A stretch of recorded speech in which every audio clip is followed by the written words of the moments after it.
Mon amour, j'ai bien reçu ton cadeau dans une enveloppe à mon nom. J'étais tellement heureuse de recevoir ce billet d'avion pour cette île de beauté. Une très belle voiture noire est venue me chercher à l'aéroport. Il y avait mon vin préféré à bord.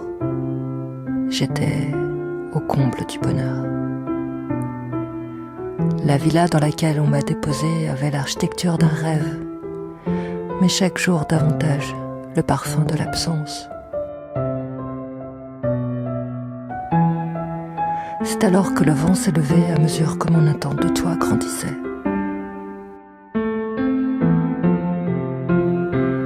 À quoi sert le plus grand des luxes si on ne peut le partager avec la personne qu'on aime?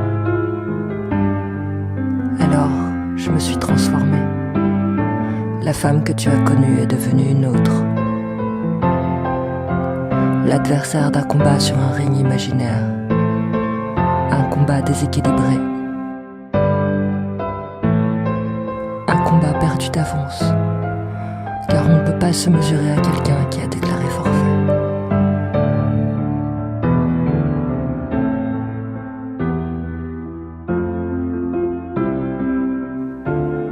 Tout le confort, toutes les beautés du monde, toutes les richesses collectionnées comme des trophées ne valent rien sans réciproque dans l'amour. Ici, j'ai compris que la plus belle des prisons dorées reste une prison ouverte aux quatre vents, ouverte au vide. Je ne peux me résoudre à continuer à vivre comme cela.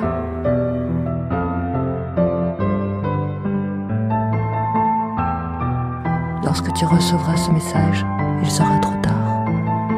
La mer aura emporté nos souvenirs et nos rendez-vous manqués.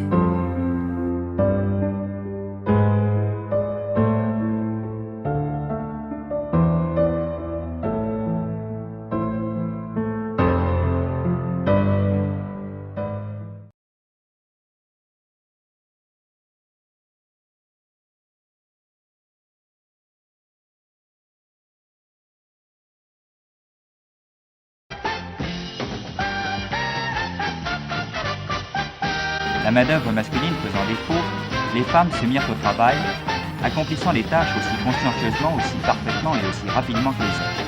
L'image de la femme soumise qui attendait stoïquement le retour au foyer de son seigneur et maître était définitivement tentée.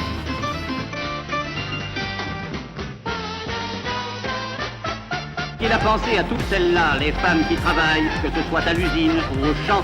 Le gouvernement a déjà assuré aux femmes de France le droit de vote qui leur permettra de faire entendre leur voix.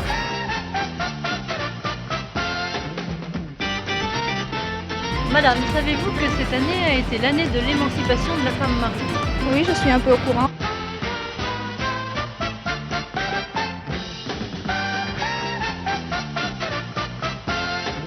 La femme est désormais l'égale de l'homme. Elle peut ouvrir un compte bancaire sans demander l'autorisation. Tu peux signer ton chèque maintenant, tu vas tout seul, sans prévenir.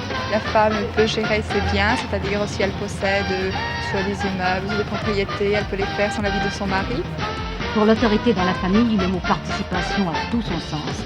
L'autorité paternelle sera-t-elle remplacée par l'autorité parentale? C'est l'objet d'une proposition de loi. Question prix, moi je t'ai dit ce qu'on pouvait faire, en fait tu le sais aussi bien que moi. Question marque? Oui. Ah, ça c'est toi qui décidera, hein. Question marque, moi c'est pas moi qui vais m'en servir, la machine à laver, c'est plutôt toi. Quel que soit le pays, son climat ou sa politique, leur journée de travail commence de la même façon. Elle sera plus longue, plus astreignante, plus fatigante que celle de l'homme.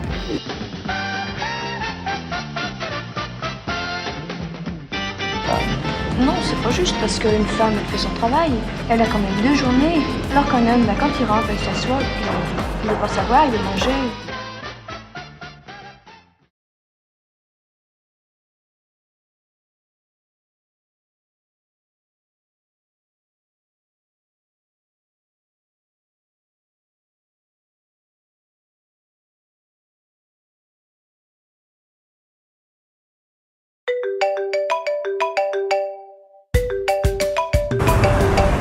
Allô? Oui, bonjour Camille. Oui. Oui, ça va, merci. Et toi? C'est bizarre, tu m'appelles jamais un dimanche soir. Un casting? Aujourd'hui? Chez le producteur. Mais c'est quoi ce plan?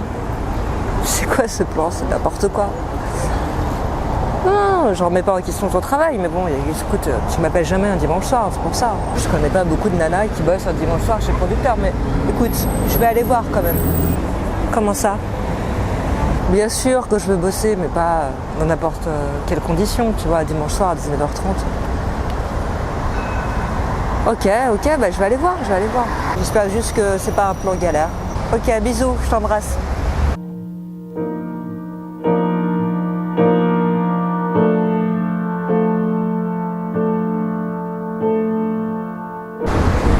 Allô? Oui, mon amour. Oui, écoute, je t'appelle parce que je vais pas rentrer tout de suite. Non, c'est pas ça, c'est juste que j'ai un casting de dernière minute. Oui, c'est Camille. Oui, bah écoute, j'y peux rien. Faut bien que je bosse aussi.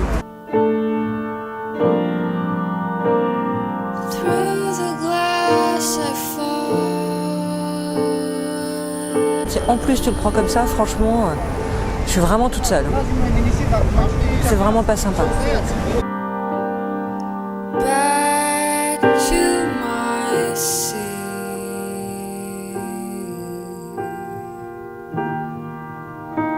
The greatest fall of all.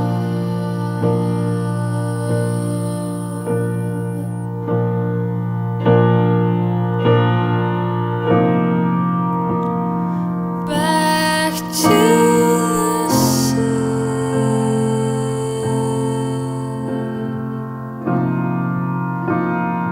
Back to the sea.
Ça paraît complètement incroyable, mais il y a 15 milliards d'appareils connectés aujourd'hui et en 2020, il y en aura 50 milliards.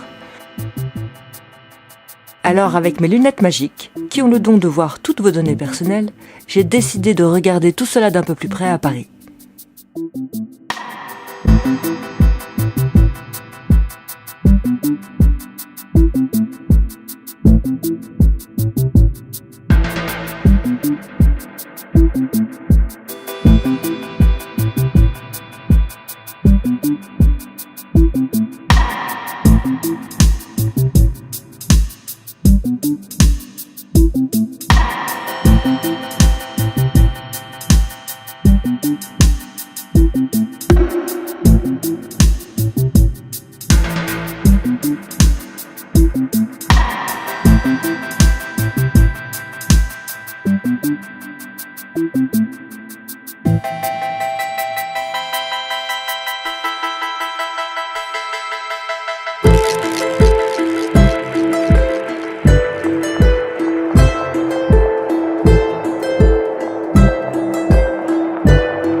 esa noche, porque esa misma noche encontré un amor. No me hubieras dejado esa noche, porque esa misma noche encontré un amor. Parecía que estaba esperando tu momento de partir, parecía haber observado mis momentos junto a ti. No me hubieras dejado esa noche, porque esa misma noche encontré un amor. No me hubieras dejado esa noche, porque esa misma noche encontré un amor. Me abrazó el instante mismo.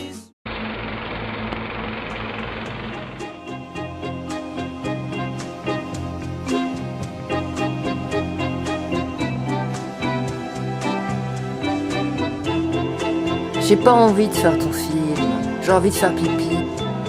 Il fait trop chaud. C'est bon, Paris, au mois d'août.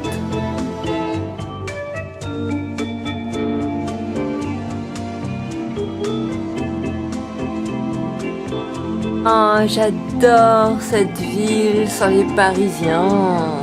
Surtout qu'ils reviennent pas. Alors je fais ce que je veux, quand je veux. Et se répandent, ils s'étalent, ils sont bruyants, ils sont sales. Oh.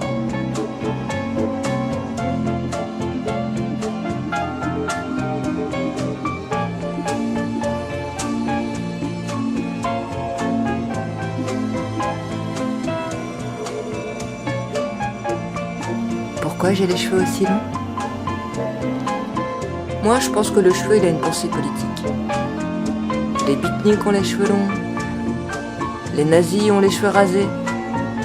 Jésus avait les cheveux longs. On s'en fout, on fait ce qu'on veut. Il n'y a pas un mec pour t'emmerder. C'est bien. On peut pas dire des gros mots? C'est pas parce que j'ai une grosse bouche que je peux pas dire des trucs moches. Raclure de bidet. Enculé. Salopard. Attard. Petite bite. La liberté, c'est la solitude. Paris Haute, un film de Frédéric Vignal avec Juliette Savette.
Elle m'a demandé de me déshabiller, alors je me suis exécutée.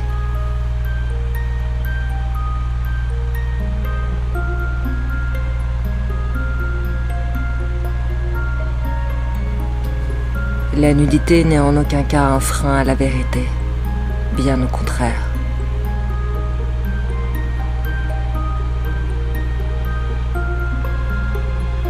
Lorsqu'on est innocente, on n'a pas peur d'affronter la lumière. On reste fier et digne. Qu'elle me toise donc nue et elle verra à qui elle a affaire. Qu'elle mate mes seins, le creux de mes reins, mon corps tout entier. Je m'en fiche, je n'ai rien à cacher. Elle m'a demandé si je plaidais coupable et je lui ai répondu sans équivoque. Non. Être une femme libre dans cette société, c'est déjà être une accusée potentielle. Elle continua ses insinuations. Assumez-vous tous vos faits et gestes? Oui. Oui. Oui, j'assume tout. Ai-je sur mon visage, dans mes yeux, ou sur ma bouche maquillée les stigmates de la culpabilité? Non. Je sais qui je suis. Je préfère rire de ce système où les plus innocents font les meilleurs coupables. Elle insiste. Si on écoutait tous les accusés, il n'y aurait jamais de coupables. Mais comme disait Sénèque, jamais on n'est coupable quand on n'en a pas l'attention. Mais qu'est-ce que je fais ici, dans cette chaleur féroce? Le cheveu au vent offert au pâle supplicié de ce ventilateur. J'étouffe. Je suffoque. Rien ne pourra de toute manière ventiler l'injustice que je ressens ici. La plus insupportable des difficultés ne réveillera pas en moi le moindre doute. On peut m'accuser, on peut me diffamer, on peut me salir, mais aucune prison, visible ou invisible, aucune séquestration provisoire n'altérera l'essence même de ce que je suis corps et âme. Elle m'a demandé de me retourner et je me suis exécutée. Les injustices sont les fondements même de la justice. Je veux qu'on respecte ma présomption d'innocence.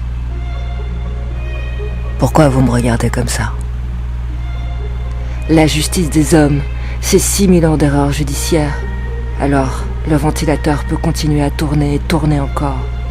Je reste et je resterai insoumise.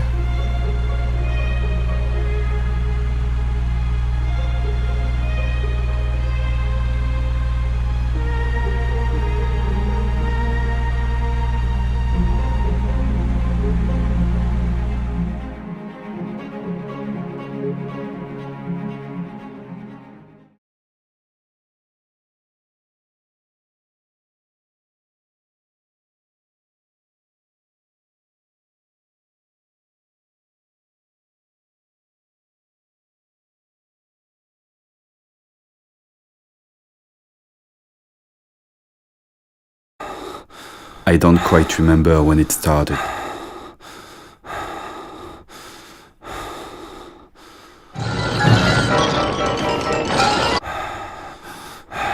I couldn't get a clue. I had voices in my head. My brain felt like an antenna. For hours, I could hear segments of noises and words from the streets, miles away, going north, east, south and west. Total nonsense. She kept coming, flashing my mind, stroboscopic glimpses of my memory, jump-cutting her bliss.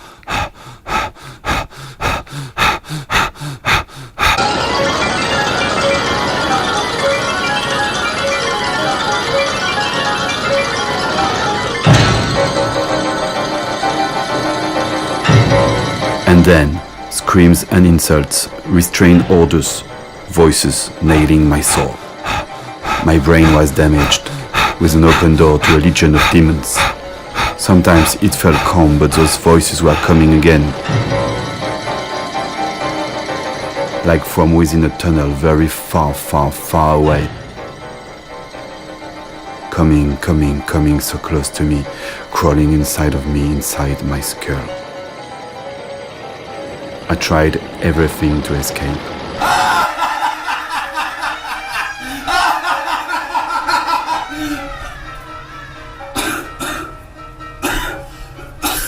And everything wouldn't work. I couldn't appear in public. I didn't know where to go. I wasn't sure what to do. So I dived inside my own image, and I hooked myself to it, going crazy, trying to find a solution. But I couldn't resist the wave. So I locked myself in, powerless. No escape, no solution. I really thought I was lost. I was ready to jump.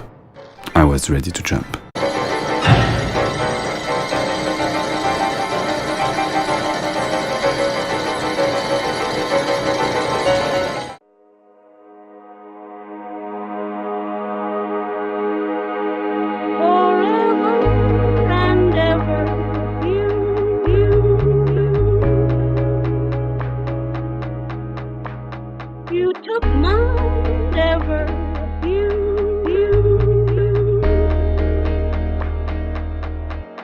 forever and ever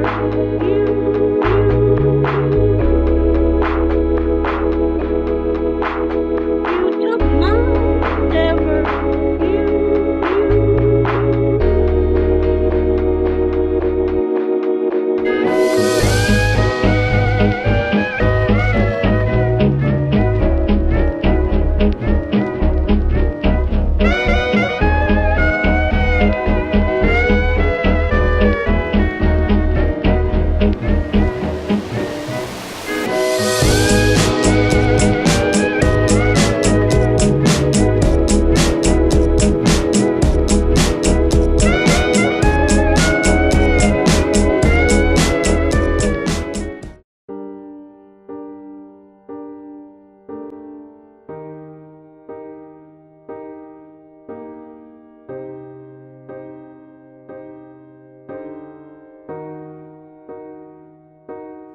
L'art, c'est ce qui permet de rendre la vie plus belle, c'est ce qui permet de se questionner, c'est ce qui permet de suspendre le temps, c'est C'est ce qui permet d'expérimenter des choses qui ne sont pas de l'ordre du rationnel.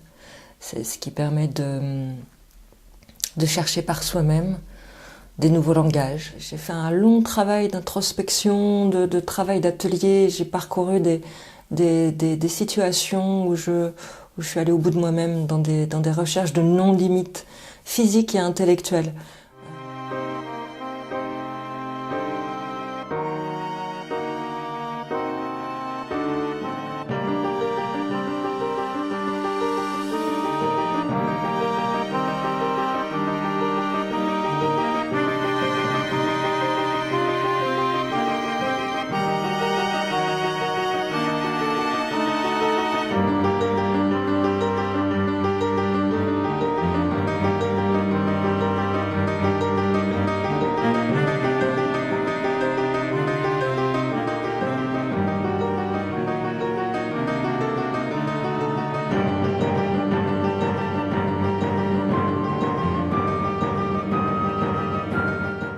Après avoir travaillé plusieurs années sur le même motif, en tout cas un motif répétitif mais qui n'est jamais le même et qui est toujours identique à l'infini, je me suis épuisée à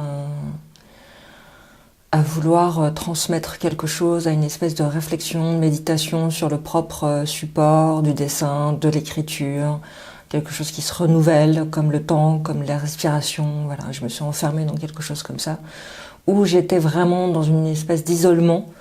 Et puis, tout a explosé. Tout a explosé. J'ai eu besoin de sortir de ça, de montrer mon être, d'aller vers l'autre. J'ai eu besoin de sortir de ma grotte, un peu, de mon atelier. Parce que le sentiment que j'avais était en dessous de ce que... Le retour que j'avais était en dessous de ce que j'avais pu y mettre. Et c'était extrêmement décevant. C'est-à-dire que j'avais mis toute mon énergie, tout mon temps, toute ma vie à créer des choses que finalement n'intéressaient peu de personnes. Ou avaient très peu... une émotion faible par rapport à ce que moi j'en avais éprouvé. Donc je me suis dit que c'était moi, mon travail était très égoïste dans ça, et que finalement ce que j'avais pu éprouver était en dessous de ce que les gens me renvoyaient. Dans une société où il y a tellement d'images, finalement cette prise de conscience des personnes en regardant mon travail, en se disant mais combien de temps tu as pu mettre pour faire ça, leur donner le vertige et passer à autre chose, parce que c'était inconcevable de passer autant de temps, autant d'années sur un travail.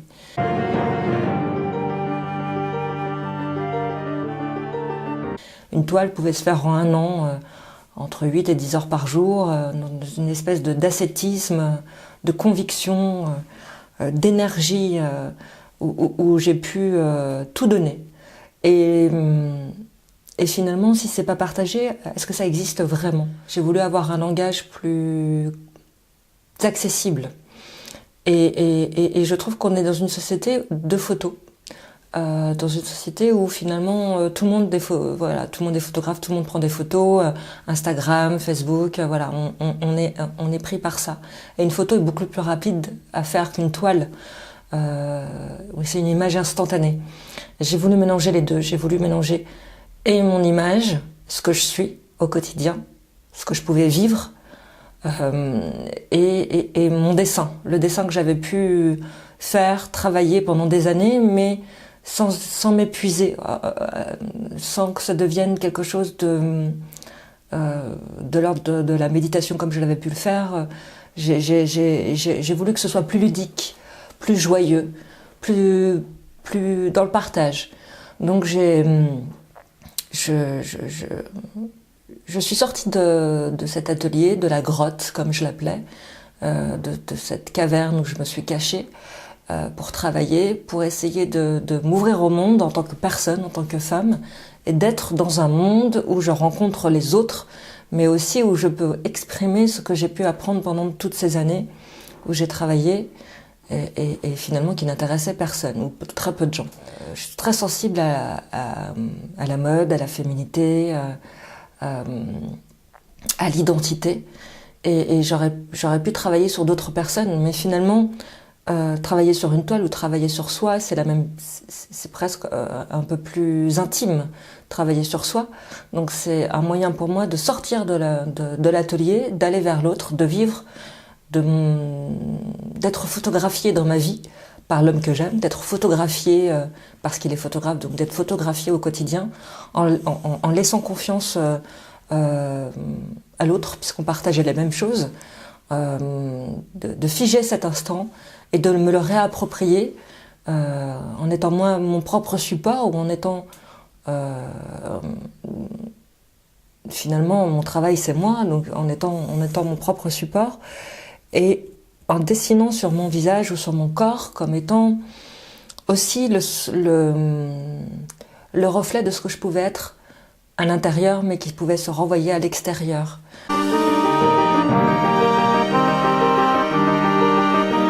Je ne crois pas que le travail sur le visage et le corps me permet de mieux me connaître, pas du tout. Je crois que ça permet à celui qui regarde de mieux comprendre le dessin, en tout cas celui que j'ai travaillé pendant des années. Ça permet un lien plus contemporain, peut-être, d'être dans un questionnement sur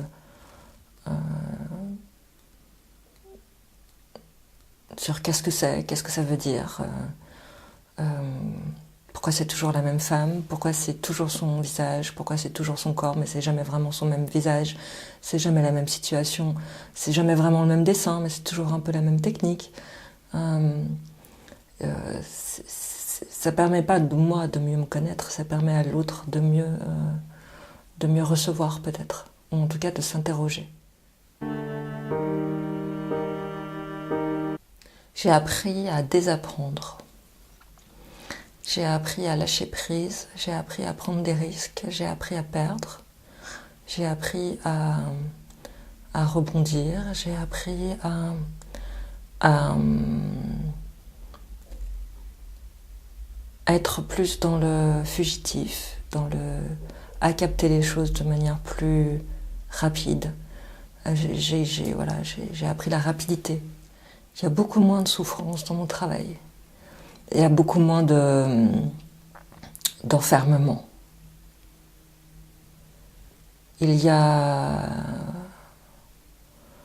même une limite. Il y a des limites que je ne mettais pas avant. Avant, je recherchais la non-limite.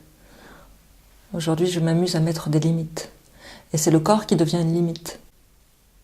C'est-à-dire que la surface du corps est la limite du cadre.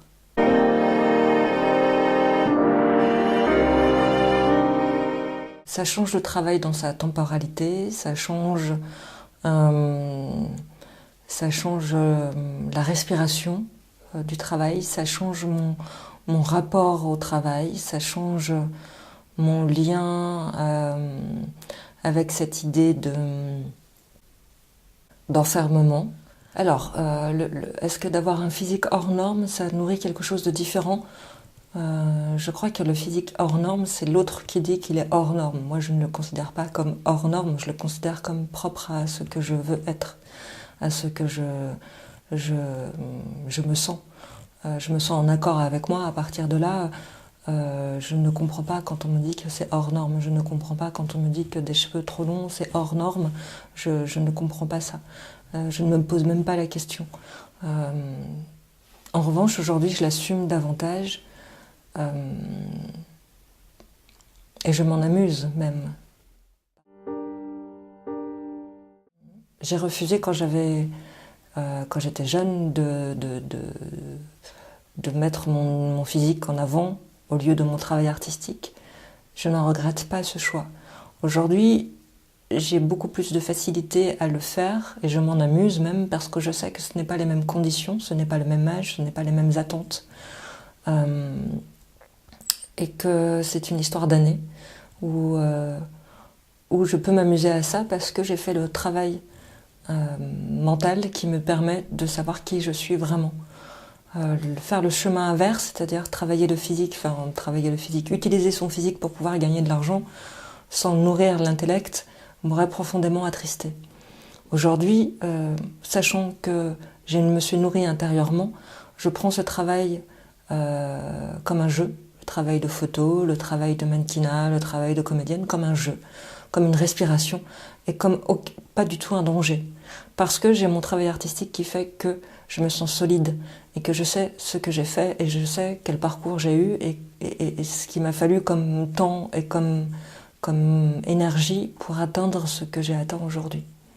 Ce qui est intéressant, c'est de se situer en tant que femme, en tant que personne, dans le monde, dans la société, et de pouvoir dire à l'autre, voilà, j'ai ce corps, mais j'ai aussi cet esprit, et de pouvoir lier les deux, et de ne pas dissocier les deux. C'est en ça que c'est important pour moi de pouvoir travailler sur mon image. Alors, par rapport au travail artistique, il n'y a pas de limite. C'est ça l'avantage du travail artistique, c'est que même très vieille, on peut travailler. Même emprisonné, on peut travailler. Même dans n'importe quel... même handicapé, on peut travailler. On peut travailler tout le temps, on peut créer tout le temps. Donc c'est le côté rassurant de la création, c'est que il n'y a pas de limite. La beauté, si on peut appeler ça la beauté, quelque chose qui est quand même très subjectif, la beauté féminine a une limite par rapport à une société. En revanche, on s'aperçoit de plus en plus que les femmes d'un certain âge sont de plus en plus belles, de plus en plus intéressantes, et que la vieillesse est une forme de beauté. Pour l'instant, je m'en amuse. Je ne sais pas jusqu'à quel point je trouverais ça drôle. Je le prends comme un jeu, voilà, comme un jeu, comme une recherche, comme une enveloppe. Mais qui est très personnel et qui n'est pas du tout lié aux autres. La part d'amour dans mon travail est totale. Je crois que c'est l'instant où je donne le plus de moi-même, où physiquement et intellectuellement je suis en plus le plus en amour avec la vie. Créer, ça remplit d'amour, ça remplit... créer, ça remplit le sens de sa vie, ça remplit le tout et ça vide aussi. Ça vide aussi de son énergie, de ses tensions, de ses réflexions. Ça libère, ça soigne, ça fait tout en fait.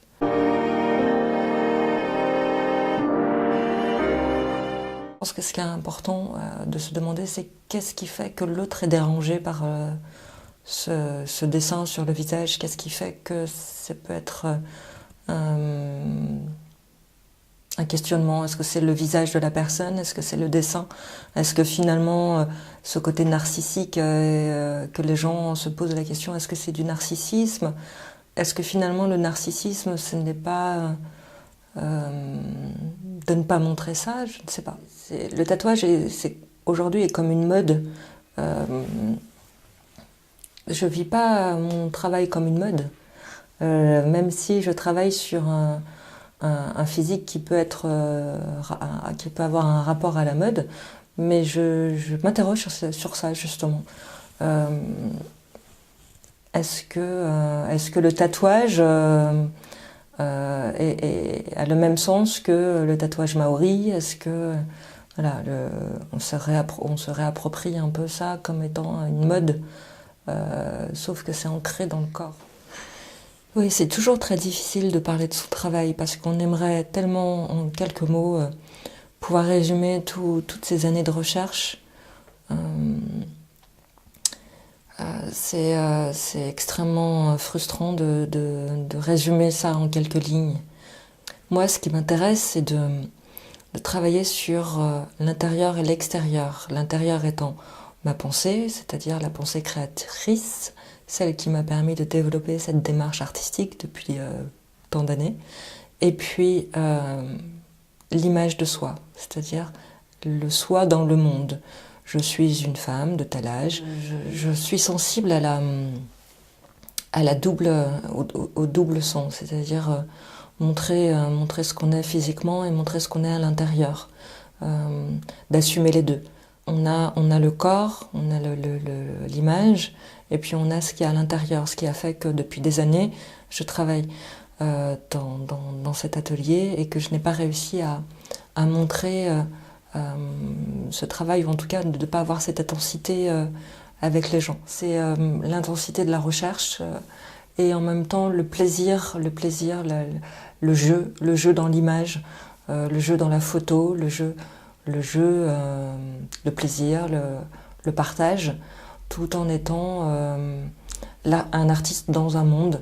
Je suis telle personne, je fais des choses, je vis comme tout le monde, voilà.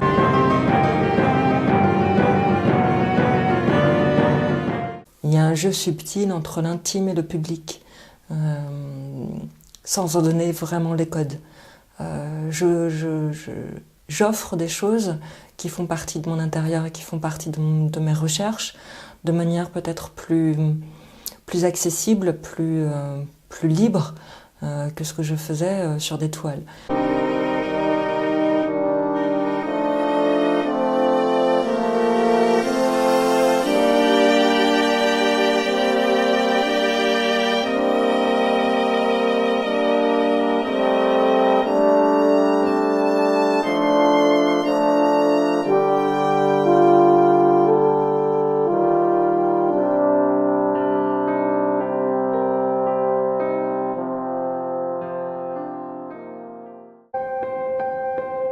Ce jour-là, j'avais décidé d'aller voir Willy. Il disait des choses très simples qui me hantent encore aujourd'hui. J'ai la mémoire de toutes mes photos. Elles forment le tissu de ma vie et parfois, bien sûr, elles se font des signes par-delà les années. Elles se répondent, elles conversent, elles tissent des secrets. Mesdames, Messieurs, la SNCF, votre chef de bord et toute l'équipe Intercité vous souhaite la bienvenue à bord de ce train numéro 14072 à destination de Paris-Austerlitz. Ce train servira les gares d'Amboise.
Il m'avait donné rendez-vous à Opéra. J'avais trouvé ça plutôt bizarre. J'aurais dû me méfier. En plus, il n'était pas seul, ce con. Il était venu avec ses potes.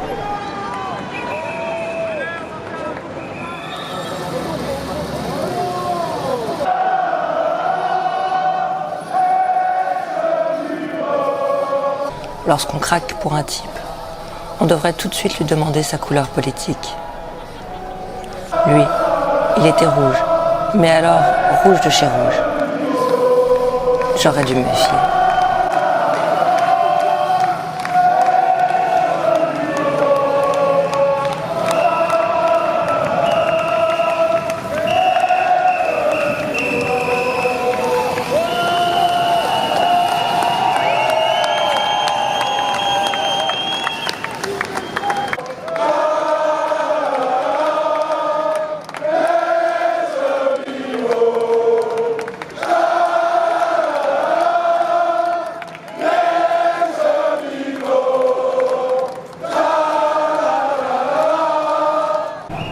Je l'ai attendu 20 bonnes minutes, cet enfoiré. Les rues ressemblaient à un revival de 68, mais alors, en beaucoup plus cheap. Il a fini par arriver, beau comme un révolutionnaire.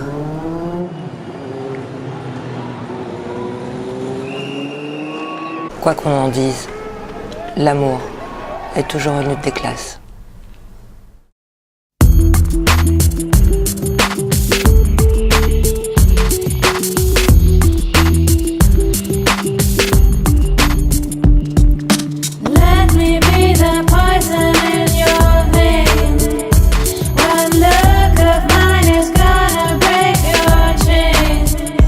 Taste my